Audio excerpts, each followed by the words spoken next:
Assalamualaikum warahmatullahi wabarakatuh. Waalaikumsalam warahmatullahi wabarakatuh. Pertama-tama saya akan memperkenalkan nama saya Sora Sror dari kampus Unisha. Saya dari kelas 5C. Jadi langsung saja saya akan menjelaskan pada kesempatan kali ini saya akan menjelaskan tentang cara mengelola konflik kelas. Saya lanjut. Konflik adalah reaksi yang timbul karena seorang merasa terancam, baik teritorialnya maupun kepentingannya, dengan menggunakan kekuatan untuk menahan teritorial atau kepentingan tersebut. Jadi konflik itu kadang ada masalah, konflik itu kadang ada pada kelas. Jadi pendidik atau guru harus bisa mengatasi konflik tersebut. Dan cara mengelola konflik di kelas dengan bijak merupakan pendekatan yang hati-hati agar semua pihak merasa terdengar dan dihargai. Jadi konflik itu harus dari yang bijak, mendapatkan instruksi, mendapatkan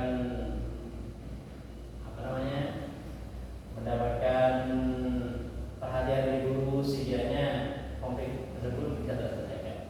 Baik, lanjut. Berikut adalah 10 langkah yang dapat diambil dalam mengatasi konflik di kelas. Jadi mungkin dengan 10 langkah ini, 10 cara ini konflik bisa teratasi. Yang pertama, tak tenang dan tidak reaktif. Jadi sebagai guru penting untuk tak tenang dan tidak berpihak. Hindari menunjukkan emosi yang berlebihan agar bisa merusak suasana tetap terkendali.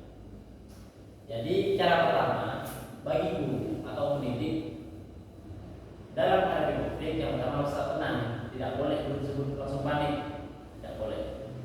Dan netral, tidak boleh seorang guru memihak pada suatu siswa dan menentukan yang lain, tidak boleh. Jadi harus netral, tidak boleh berpihak pada yang satu atau tidak boleh berpihak pada yang lain. Nomor 2, identifikasi akar masalah. Dengarkan kedua belah pihak tanpa menghakimi. Identifikasi apa yang menjadi penyebab utama konflik. Jadi cara nomor 2 adalah mengidentifikasi akar masalah. Adalah mencari akar masalah. Masalahnya apa? Akar masalahnya apa? Di mana? Mungkin dengan mengidentifikasi akar masalah tersebut bisa guru tersebut menghadapi konflik, mengatasi konflik tersebut. Nomor 3, mengajarkan keterampilan komunikasi yang baik. Jadi guru harus mengajari keterampilan pada siswa cara komunikasi yang baik agar tidak selalu terjadi konflik. Terus selanjutnya nomor 4, mediasi antar pihak atau kolaborasi. Jika konflik melibatkan kedua siswa, jadikan mediator, ajak siswa untuk berbicara satu-satu dan sampaikan sebenarnya mereka. Jadi apabila konflik tidak hanya terjadi pada siswa atau siswa, maka guru harus jadi mediator, harus jadi media penghubung antara siswa dengan yang lain, sehingga konflik bisa teratasi. Ditanyakan siswa, mungkin ditanggapi siswa yang lain. Nomor 5, berfokus pada solusi bukan kesalahan. Solusi. Daripada fokus pada siapa yang salah, tolong diskusi untuk menjadi solusi. Hal ini akan membantu siswa mengembangkan rasa tanggung jawab dan belajar dari pengalaman. Bicarakan cara menghindari situasi serupa di masa depan. Jadi nomor 5 adalah cara menghadapi konflik tersebut adalah mencari solusi. Tidak boleh seorang guru itu menyudutkan seorang siswa, harus lebih fokus pada solusi. Menjadi solusinya bagaimana, cara menghadapi masalah ini bagaimana. Mungkin di masa depan nanti kalau menghadapi masalah yang seperti itu lagi, mungkin siswa tersebut atau murid tersebut bisa menghadapi masalah yang seperti itu. Nomor 6, tetapkan aturan kelas yang jelas atau kesepakatan kelas. Jadi guru nanti setelah terjadi konflik yang seperti itu, jadi guru bisa buat aturan kelas, yang baru. Sekiranya konflik yang sedemikian rupa tidak terjadi kembali. Nomor 7, mendorong empati dan pengertian. Ayat siswa memahami sudut pandang satu sama lain, belajar empati dapat membantu meredakan konflik dan membantu suasana yang produktivitas. Jadi nomor 7 adalah mendorong empati dan pengertian. Guru sekiranya selalu pun pengertian tidak bertambah parah konfliknya. Jadi ada Islam menjadi sahabat di mengisi pasal kemudian berat teman-temannya. Terus nomor 8, berikan dukungan emosional. Terkadang konflik terjadi karena faktor luar kelas seperti masalah pribadi dan keluarga. Berikan ruang pribadi, berikan ruang bagi Islam untuk berbicara jika mereka membutuhkan bantuan. Jadi di antaranya konflik kadang bukan faktornya itu bukan hanya jelas, kadang faktornya gara-gara luar kelas atau masalah pribadi. Ada faktornya masalah pribadi, kadang faktornya juga masalah keluarga atau yang biasa kita sebut dengan broken home. Karena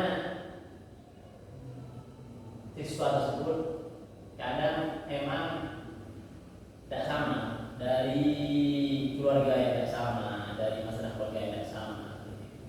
Jadi mungkin guru bisa memberikan dukungan emosional, ditanyakan masalahnya apa, mungkin masalah pribadi, mungkin masalah keluarga. Jadi nanti guru tersebut bisa menjadi motivator. Nomor 9, libatkan orang tua dia perlu. Dia konflik berlanjut atau semakin parah, libatkan orang tua atau membantu mencari solusi. Komunikasi yang baik dengan orang tua dapat memberikan perspektif tambahan dan lebih bagi siswa yang terlibat. Mungkin yang cara tersebut yang 8 tadi itu mungkin bisa teratasi. Dan kadang ada memang konflik yang harus diberikan orang tua. Kalau memang konflik tersebut diberikan orang tua, bisa kita panggil orang tuanya, bisa kita tanyakan, bisa kita datangi rumahnya, guru mendatangi rumahnya. Kalau siswa tersebut mengalami konflik seperti itu, nanti mungkin ada bantuan dari orang tuanya, bisa menjadi motivator di rumahnya. Dan yang terakhir, pantau dan evaluasi situasi. Setelah konflik selesai, pantau dan evaluasi. Pastikan bahwa siswa yang terlibat tidak merasa dendam atau terselisih dan suasana gelap tidak kondusif. Mungkin dengan cara-cara yang tadi, cara-cara yang sudah disebut, konflik bisa teratasi. Dan kalau bisa teratasi, kalau bisa selesai konfliknya, nanti pendidik atau guru tersebut bisa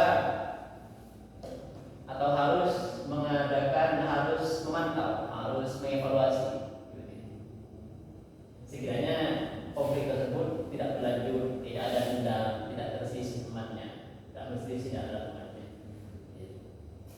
Mungkin selanjutnya. Dan sekarang pada kesimpulan. Mengulang konflik jelas, secara bijak memerlukan pendekatan yang tenang, adil dan fokus pada solusi. Guru harus berperan sebagai mediator, mengajarkan komunikasi yang efektif dan mendorong empati antara siswa. Dia menetapkan aturan yang jelas, memberikan dukungan emosional dan tanggung jawab orang tua. Konflik dapat diatasi dengan baik, dan jelas tak menjadi hubungan belajar yang positif dan harmonis. Terus kesimpulannya.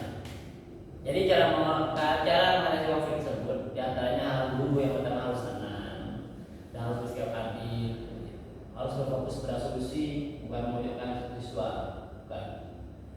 Dan mungkin nanti dengan adanya keterlibatan orang tuanya bisa juga nanti mungkin memberikan dukungan emosional, takutnya siswa tersebut punya masalah pribadi atau keluarga.